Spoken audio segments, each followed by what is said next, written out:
Çevirsene. İlk videoda burada bu taş ev yoktu burada. Çok iyi niyetli ama aklı başında olmayan insanlar var. Burası kaç dönüm mesela? Biraz onlara cevap verelim. İşte satın mı aldın, kiraladın mı? Bir sene içerisinde kazandığım parayla onun borcunu ödedik. Tek kişi haline geldim. 700 kilo çıktı. Ondan 70 litre çıktı. Bir kamp alanında hem yazlığın hem kışlığın olması.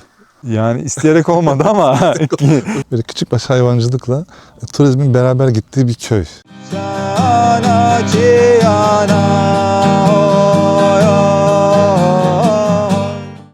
Bankacılıktan istifa etmiş böyle bir arkadaşımız vardı.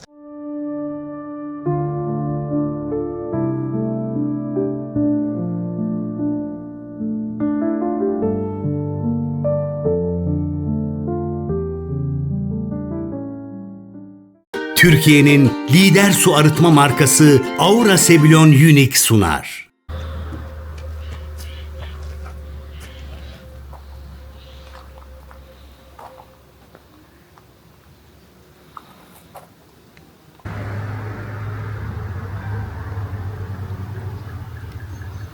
Hiç bizden böyle çok büyük ağır enerjiler beklemeyin. Çünkü 2 sene önce çektiğim bir videoydu burası.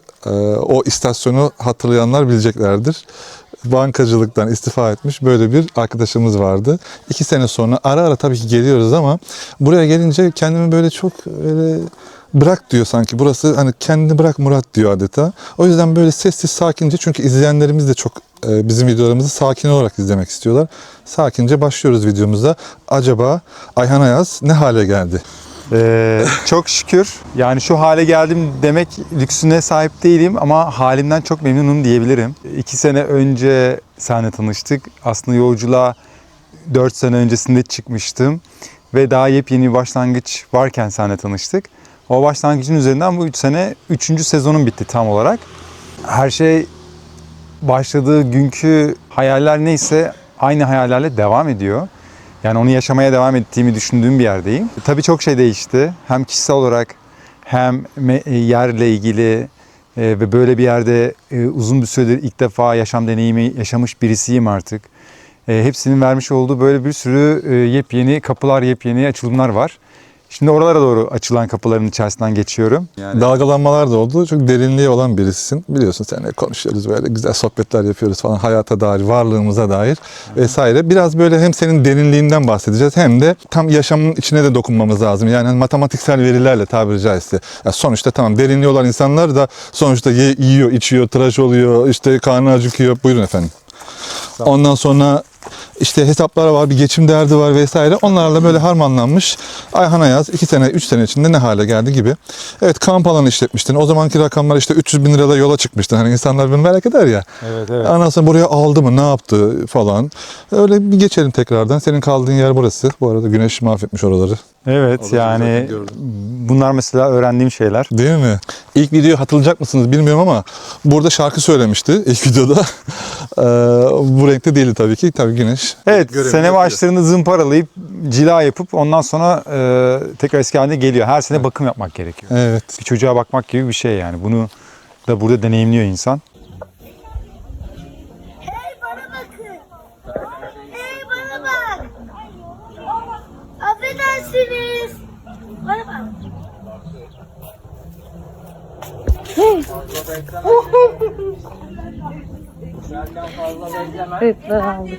Yani burası olduğunda, hayatıma girdiğinde burası benim demedim hiçbir zaman kendime. Ben bir yerdeyim ve bir yerde yaşam alanı kuruyorum dedim. Dolayısıyla arka planda böyle maddi anlamda bana ne kadar gelecek vesaire gibi düşüncelerim hiç gerçekten olmadı. Biraz aslında o dünyadan çıktığım için zaten ben böyle bir dünyanın içerisine girdim. Ve ne zaman ki öyle bir teslimiyetin içine girdim, ondan sonra yani yüce, ulu, enerjiyi yaradan herkes ne diyorsa ben onu düşünmedikçe o bana verdi aslında. Ne oldu burası? Ne zaman para ihtiyacım oldu? Örnek veriyorum, 5 sene önce borç verdiğim birisi bana benim unuttuğum bir parayı sana ödeyeceğini bir anda aradı. Yani o anda ihtiyacımı giderebildim. Ben böyle bir hayat kurmak istiyorum. Bunun için ne gerekiyorsa yapacağım deyip geldiğimden itibaren gerçekten de emek vermeye çalıştım, öğrenmeye çalıştım. Sadece bununla ilgilenirken bir şeyler olmaya başladı. Hikaye aslında böyle ve şunu anladım. Anlıyorum, öğrenmeye devam ediyorum hala. Adım atmak gerekiyor. Yani harekete geçmek gerekiyor. Bekleyerek bir şey gelmiyor gerçekten. Adım attığında da insan yarın düşünen bir yerden değil, bugünün güzelliğini gören bir yerden adımlarını attığında Yarın kendi kendine oluşmaya başlıyor zaten. Çünkü oraya doğru adım atıyorsun. Ya bunu yapmak için tabii bunu nasıl yapabileceğimi öğreneceğim yer burası oldu benim. Yola çıkmak. Her şey oradan başlıyor. İlk başladığında senin de söylediğin gibi biraz yani bilinçsiz bir şekilde demeyeyim de ne yapacağını bilmeyen tarzda yolda akışta olduğu için sonradan bir şeyler gerçekleşiyor veya ortaya çıkıyor. Burası neye evrildi? Ya benim ilk niyetim şuydu. Bir alanım olsun ama bir otel gibi işletmek değil. Daha çok şifa çalışmalarının olduğu, işte inzivaların olduğu bir yer olsun. İnsanların, yani hepimizin, benim de bundan beslenebileceğim, insanların da farklı bir şeyi nasıl deneyimleyebileceklerini sağlayabilecekleri bir yer olmasını istemiştim. O anlamda şunu söyleyebilirim. Yani ilk başladığım günden itibaren bu yılın sonuna kadar oluşan kamp sayısı burada çok fazlasıyla arttı. Hem yurt dışından hem yurt içinden insanlar 3 gün, 5 gün, 1 hafta burada belirli konularda kamplara geldiler. Bunların hepsi de bana da bir sürü şey veriyor. Çünkü ben de özgürleşiyorum onlarla birlikte. Ben bankacıydım eskiden. Hani böyle bir yer işletmeyi öğrendim. Bununla birlikte kamplarla birlikte farklı dünyanın diğer dinamiklerinden konularla ilgili bilgilerim arttı. Onun dışında kendimi de mesela hobilerimle ilgili geliştireceğimi söylemiştim. İşte gitar çalmak istiyorum, müzikle ilgilenmek istiyorum. Sesim hiç çıkmaz, yani şarkı söyleyemem ama nasıl yapabilirim vesaire. Şu an mesela akşamleyin ben çalacağım, ben söyleyeceğim. Mesela bu sürenin zarfı içerisinde bunları da zaman ayırabildim ve orada da bir şeyler oldu ve o da bana çok büyük bir tabii motivasyon ve keyif veriyor.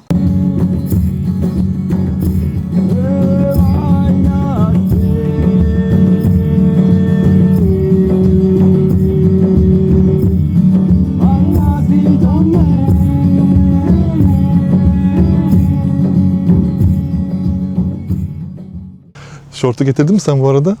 Ben getirdim şort. Gireriz birazdan. Videodan sonra gireriz, çekimden sonra. Bu arada Kayaköy burası. Hemen bir anda başladık videoya. Muğla'nın Fethiye ilçesinin Kayaköy mahallesi. Turizm anlamında bilirsiniz. Terk edilmiş bir köy var orada yıllar önce. Mübadele zamanında. Ta o zamanlardan bu zamanlara kalan. Kayaköy'e geldiğinizde gezdiğiniz yerlerden bir tanesi. Hemen şu arkada da bir tane mağara var. Yani Kayaköy'e geldiğinizde gezilecek yerler arasında. Eğer tabii ki bu tarz gezileri seviyorsanız. Çok sessiz bir zaman şu anda. Çok sessiz. Böyle çekim için gittiğim yerlerde o çok sessiz. Yani hani doğanın sesi falan diyorlar ya, onu hiç bilmeyene şu an ben bir şey anlatamam. O doğanın o sessizliğinin bir sesi var. Onu yakaladığım yerlerde çok değişik oluyorum. Şu an o ortamlardan bir tanesi. Tabii ki şu an yolun kenarı, araba falan da geçebiliyor buradan ama şu an şu dakikada tam böyle sessizliğin, doğanın sesi. Kameranın arkasında şu an görmüyorsunuz. Çevirirsen görürler. Keçiler falan da var. Hayvancılıkla, böyle küçük baş hayvancılıkla turizmin beraber gittiği bir köy haline gelmiş Kayaköy. Ormanlık alan. Ha gel oyun gel sen, ben anladım seni. Ta oradan hareketini anladım ben seni. Gel. Havuz tarafına gitme, gel. Gel. Güzel sessiz bir alanda yaşamını sürdürmek var. Bir de işte bazen İstanbul'a, büyük şehirlere gidiyorum işin dolayısıyla. İşte zaten annem babam da orada oturuyor. O zaman fark ediyorum böyle siyahla beyazın farkını. O zaman anlıyorsun yani bir şeylerin farkını.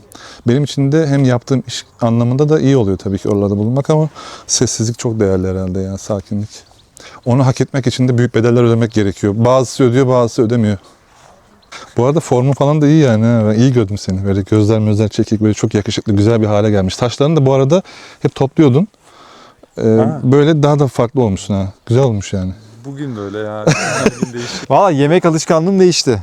Sabahları işte her sabah mutlaka pratik yapıyorum. İşte meditasyon sıklıkla yapıyorum. Bunlar hayatımın içine girdi. Artık böyle şeker yemiyorum uzun süredir. Ya açıkçası şunu anladım. Hani derinlikle diyorsun ya mesela. Vücudumla iletişimin çok eskiden düşük olduğunu, şimdi ne kadar arttıkça özelliklerimi daha iyi kullanabilir ve anlayabilir hale geldiğimi gördüm. Bunu sağlamak için doğal beslenmek gerekiyor. Benim hayatım böyle değişti. Böyle evrildi. Ondan dolayı böyle görüyorsan işte fitsin vesaire bir şey yapmıyorum aslında. Sadece bunları yapıyorum, o kadar.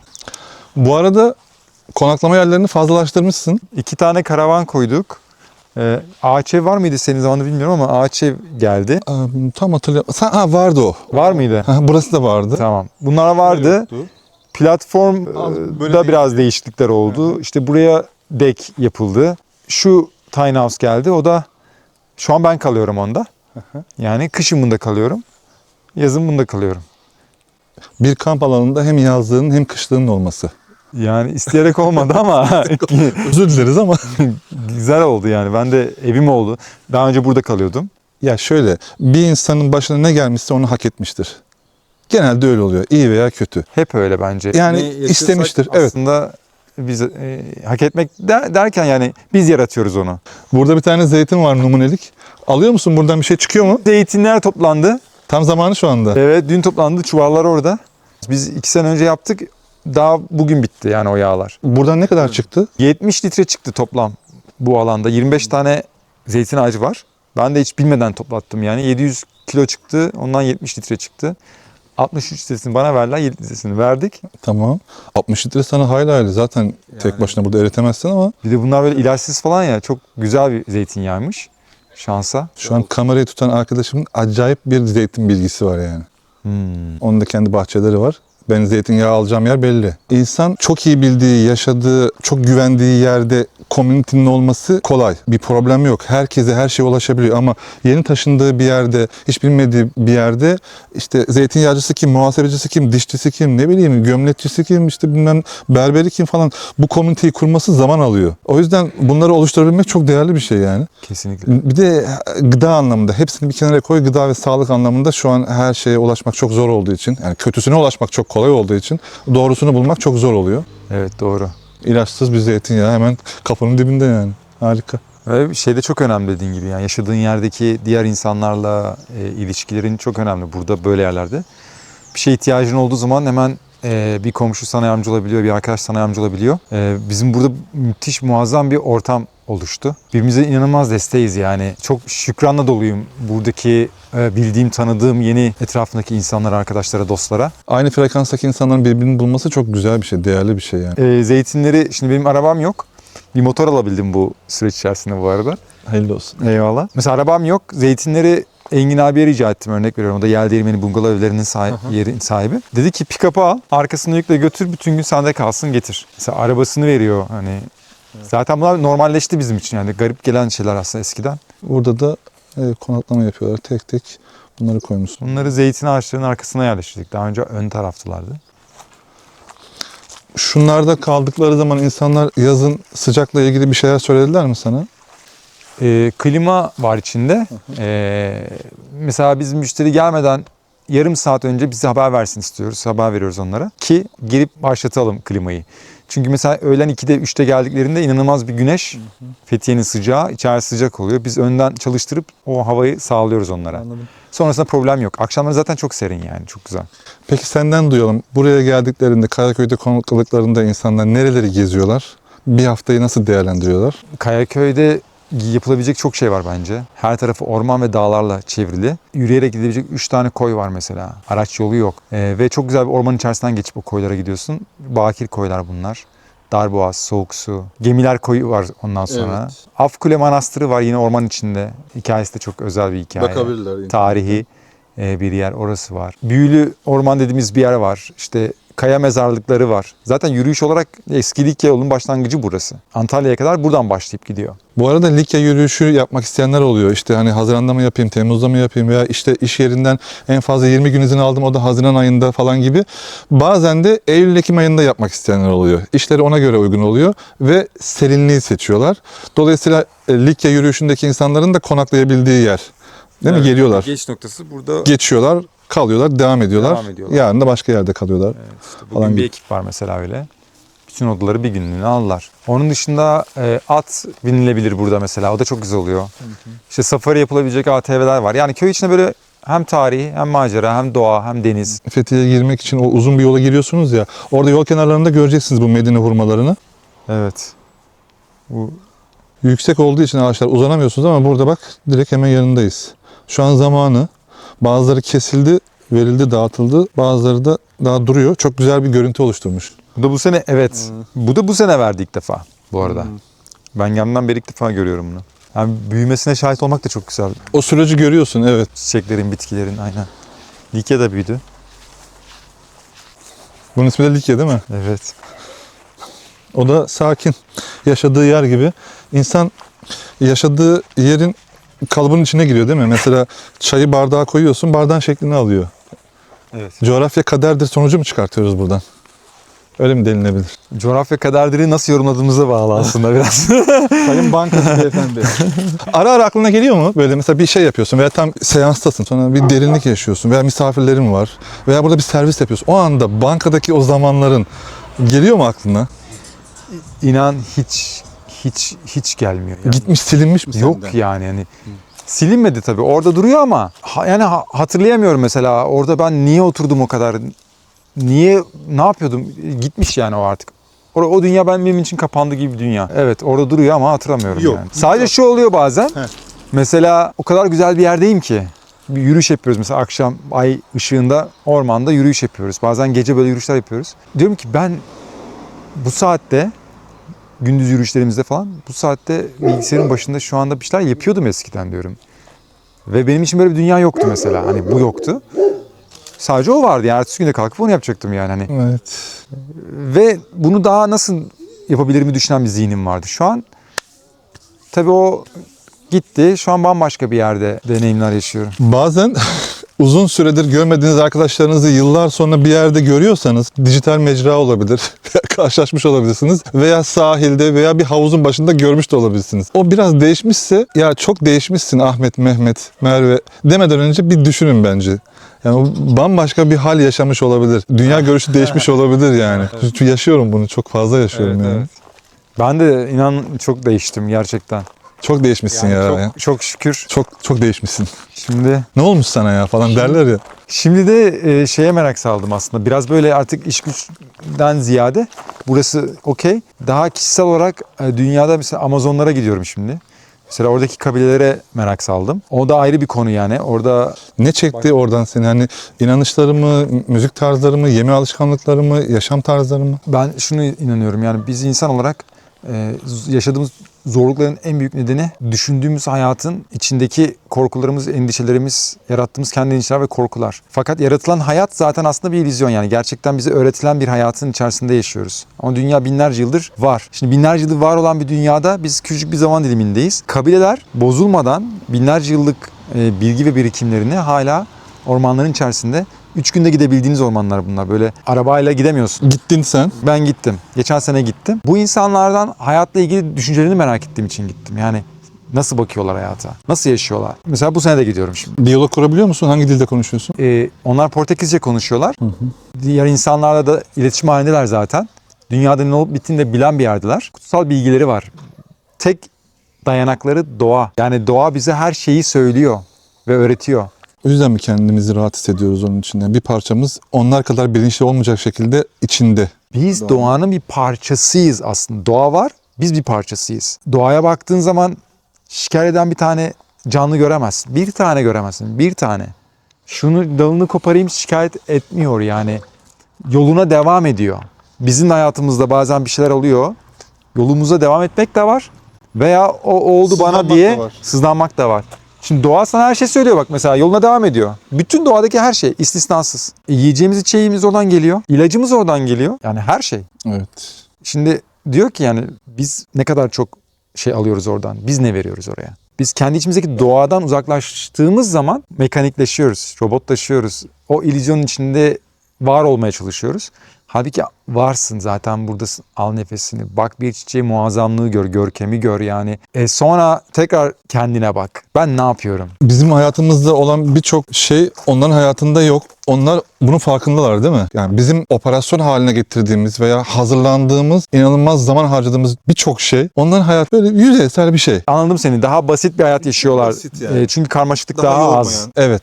Yani şöyle söyleyebilirim. Onların da oradaki yaşam koşulları tabii bambaşka zorluklar yaratıyor. Ama onlar bunu zor olarak görmüyorlar. Onlar zaten var olmaktan inanılmaz keyif ve mutluluk içerisindeler. Doğadan çok şey öğrenmişler. 1000 tane bitkinin hangi şeye iyi geleceğini bilebiliyorlar bu insanlar. Kaygı yok, gelecek endişesi yok. Biraz daha basitleştiriyorum işte yok insanların geçimle ilgili düşündükleri işte faturalar, ondan sonra yarın ne yiyeceğiz, akşam ne yiyeceğiz falan bunu düşünmüyorlar. Böyle şeyler yok hayatlarında. Dolayısıyla o taraftan o beyni zorlamıyorlar. Bu maddesel basitlik onların hayatında yok. Bunların hepsiyle daha fazlasıyla bizim beyinlerimiz dolu şu anda. Senin merak etmeni çok iyi anlıyorum yani. Diğer bütün felsefelerle de birbirine çok benzeşiyorlar. Şu an ben oraya meraklıyım. Oraya gidip geliyorum. Onların merak ettiği bir şey var mı? Sana sordukları. Yok, onlar böyle çok aşırı meraklı bir yerde değiller. Bakıyorlar oradan dünyaya. Hani siz niye böyle yapıyorsunuz diyorlar. Yani Ne o mesela? Onlar ne? niye birbirinizden ayrışıyorsunuz? Niye bir içerisinde yaşayamıyorsunuz? Niye kirletiyorsunuz? Neden size denizden balık veriyor, işte ırmaklar size balık veriyor, su veriyor? Siz niye bunları kapatıyorsunuz, bozuyorsunuz?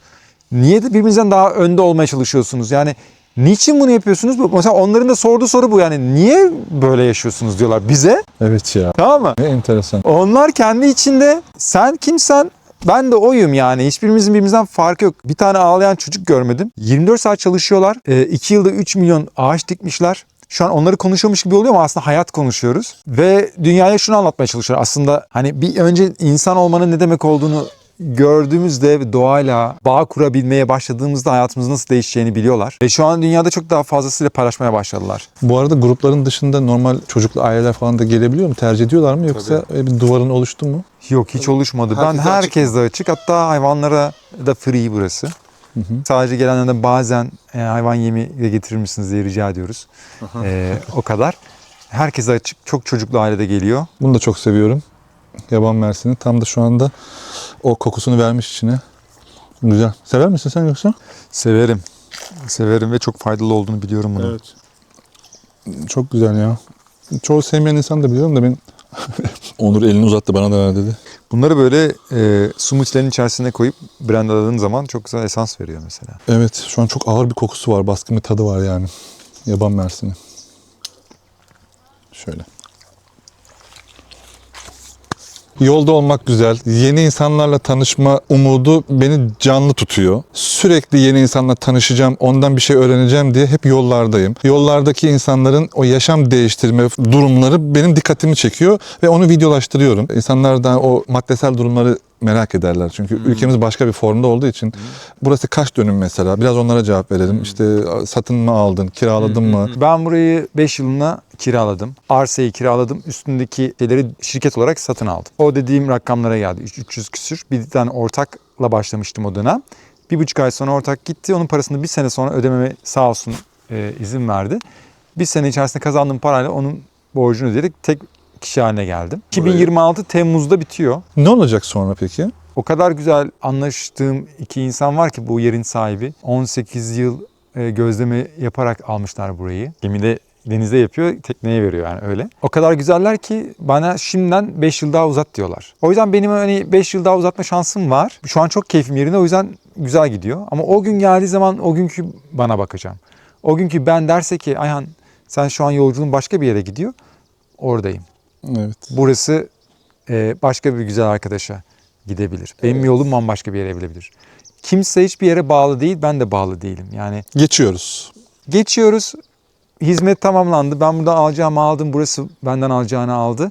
Yolun başka yere evriliyorsa eyvallah, ne kadar emek varsa, ne kadar sevsem de o benim hep kalbimde zaten. Ama yola devam etmek durumundayım. Bazen böyle çok hap sorular geliyor mesela. Ben de o videolardaki hayatları yaşamak istiyorum Murat. Ben ne yapabilirim deyip ben öyle tahmin ediyorum. Ellerini kolunu bağlıyor. Mesela cevap bekliyor karşı taraftan. Uyumlanabileceğiniz yere gitmeniz gerekiyor. Kendinizi iyi tanımanız gerekiyor. Bunu defalarca söylemeye çalışıyorum ki hem yürekler yanmasın hem gözyaşları akmasın. Bunların içinde çocuklu aileler var, çocuksuz aileler var. Çok iyi niyetli ama yaşam arayışında olan insanlar var. Çok iyi niyetli ama aklı başında olmayan insanlar var. Kendilerini iyi hissedebilecekleri, frekansın tuttuğu yerlerde olmaları lazım. Çok güzel söyledin mesela. Ya akıştayım, ben bıraktım kendimi yani. Geçiyorum oradan. Bana ne çarparsa o benim kabulümdür yani. Evet ve orada da düşüncem şu, kötü bir şey çarpması, kötü dediğim yani beni istenmeyen bir şey oluyorsa o da benimle alakalı. Yani orada bir şey görmem gerekiyor hala, onlar benim karşıma çıkıyor ise. O teslimiyete geçtiğimde bir daha başıma bir şey, yani öyle bir şeyler gelmedi ki düşünmüyorum da yani düşüncesi de yok aslında. Sadece mesela 3 sene önce demiştim ki 3 sene ben çalışacağım burada. Bütün yatırımı buraya yapacağım. Tatil düşünmüyorum. Ben burada yaşamayı öğrenmeye geldim. Kendimi anlamaya geldim dedim. Ama 3 yıl sonra dedim ki Allah'ım beni Güney Amerika'ya gönderir misin? Oraya gitmek istiyorum. Tanışmak istiyorum.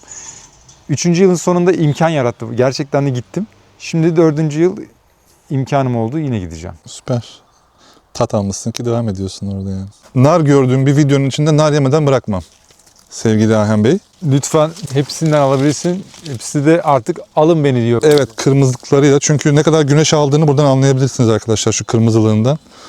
Yani şuranın ne kadar güneş aldığını. Bakayım şu altlarda var mı? Bak zaten altlardaki narların renklerinden belli. Oraya güneş az geldiği için. Sen şunu al. Kemal Sunal bir tane filmi vardı ya. Bakkala denemeye gidiyor ürünleri. Sen al diyor, şunu ye bakayım. Aa, bu güzel. Tatlı. Beyaz narı bilir misiniz? Beyaz nar var bir de. O çok tatlıdır. Onun tadına yakın bir tat. Yazın da bu saatlerde böyle bu sessizlik oluyor mu? Evet evet, bu her zaman bu. Şu akşam saatlerini çok seviyorum ben ya. Çok güzel sessizlik. Yani Kayaköy normalde çok fazla turist alan bir yer aslında. Değil mi? Yazın nasıldı bu arada insanların işleri? Yani sektör çok iyi değilmiş.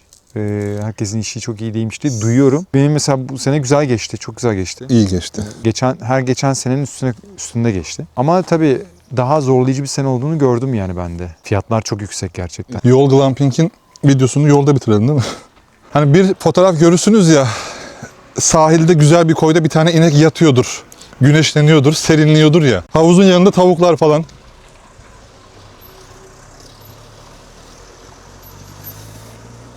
Hiç niyeti yok kalkmaya.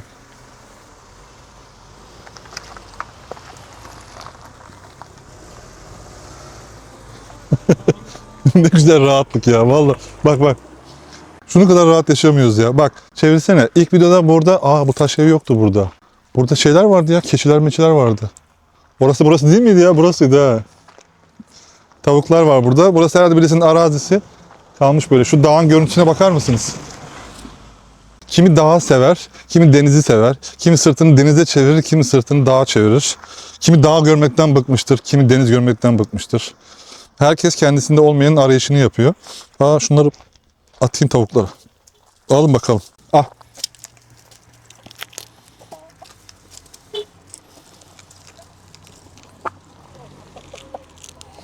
Bak bu da bunlara gitti, görüyor musun? Bu da onların nasibiymiş. Seni kırmızıya boyayayım mı? Likya. Oğlum senden rahat yok lan. Ya.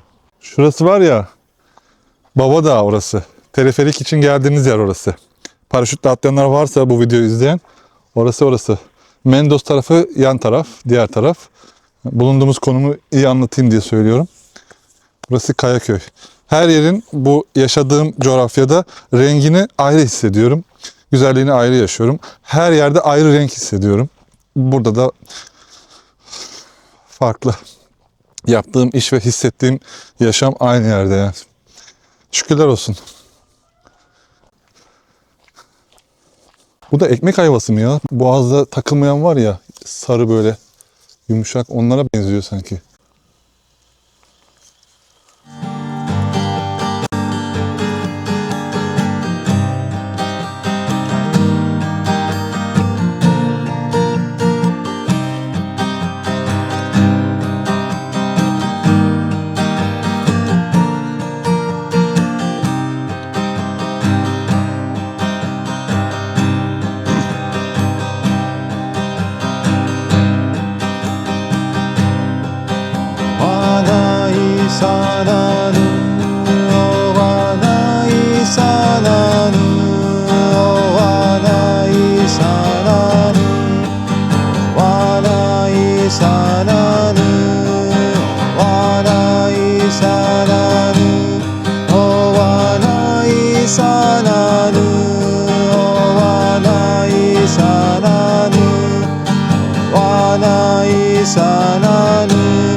Türkiye'nin lider su arıtma markası Aura Sevilon Unique sundu.